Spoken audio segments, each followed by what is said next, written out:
गीता में लिखा है कि जिस इंसान की सोच और नीयत अच्छी होती है, भगवान खुद उनकी मदद करने के लिए किसी न किसी रूप में आते हैं। जो व्यक्ति मौन को समझ ले वो पूजनीय होता है, फिर चाहे वो माँ हो, पिता हो या बेटा हो या फिर स्वयं परमेश्वर हो। श्री कृष्ण का मानना है कि व्यक्ति को अपने कर्मों के संभावित परिणामों से प्राप्त होने वाली विजय या पराजय, लाभ या हानि, खुशी या दुख के बारे में सोचकर चिंता से ग्रसित नहीं होना चाहिए। प्रशंसा चाहे आप कितनी भी कर लें, परंतु अपमान बहुत सोच समझकर करना। अपमान वही उधारी होती है जो अवसर मिलने पर हर व्यक्ति बैच के साथ चुकाता है। श्री कृष्ण कहते हैं, जिस मनुष्य ने कभी भी विपत्तियां नहीं देखी, उस व्यक्ति को अपनी ताकत का एहसास जीवन में कभी नहीं होगा। मुश्किल समय हर मनुष्य को अंदर से और भी मजबूत बना देता है। एक अहंकार ही प्रत्येक व्यक्ति का विनाश करता है। अहंकार में आकर हर व्यक्ति गलत काम कर बैठता है, जिसका परिणाम उसे जीवन में आगे भुगतना पड़ता है।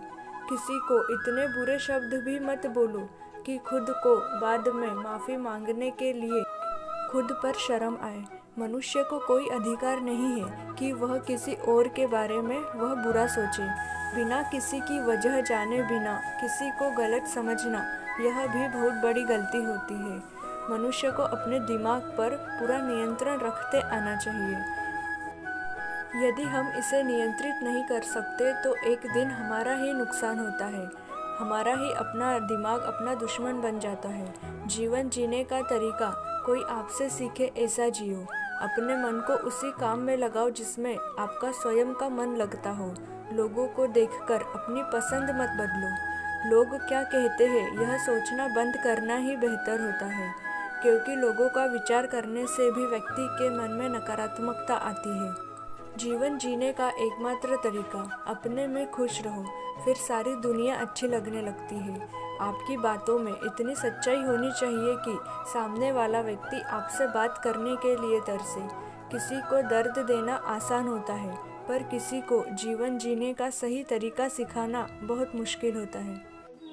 भगवान सबकी प्रार्थना सुनते हैं, लेकिन प्रार्थना करते आनी चाहिए। भगवान से मांगते आना चाहिए, वो देते ज़रूर है। किसी का बुरा करके अपने बारे में अच्छा सोचना, यही होता है पाप। भगवान को कोसने से पहले अपने कर्मों पर विचार करना चाहिए। आपने जैसा कार्य किया है आपको वैसा ही फल मिलेगा। भगवान स्वयं आते हैं उन लोगों की मदद करने जो उनके ऊपर आंख बंद करके विश्वास रखते हैं।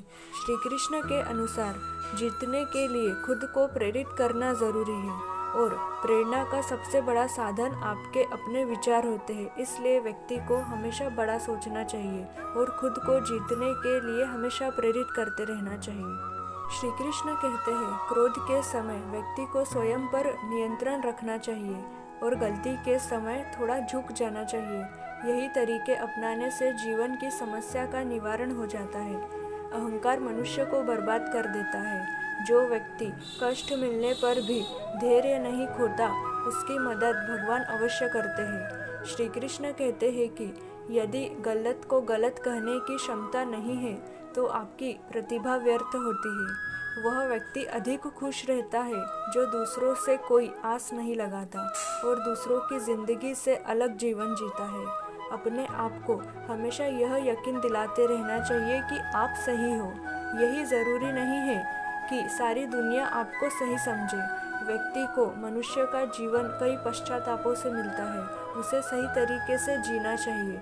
व्यक्ति के जीवन की हर एक सुबह एक नया अवसर लाती है। यह आप पर निर्भर करता है कि आप उस सुबह को अपने उपयोग में कैसे लाते हो। जो व्यक्ति समय की कीमत करना जानता है उसे अच्छा समय ज़रूर मिलता है, बस थोड़ा समय लगता है। श्री कृष्ण कहते हैं, जो आपको दुख पहुंचाता है उन्हें भी कष्ट मिलता है, पर आप अपने अच्छे कर्म करते रहिए। अपने जीवन में हार जीत तो होती रहती है, इसका मतलब यह नहीं कि आप कोशिश ना करें।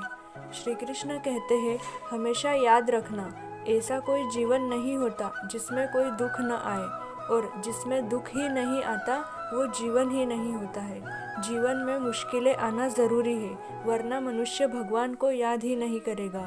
सब कुछ मिल जाता है अगर कोशिश अपनी पूरी हो। जीवन में आगे बढ़ना है, कुछ करना है तो कोशिश 1000 बार करनी होगी। पहली बार असफल हर व्यक्ति होता है, जिसे जीतना होगा वह दोबारा कोशिश अवश्य करेगा। श्री कृष्ण की यह बातें जीवन जीने का सही तरीका सिखाती है। उन पर हमेशा विश्वास बनाए रखना चाहिए और हमेशा आगे बढ़ते रहना चाहिए। जय श्री कृष्ण।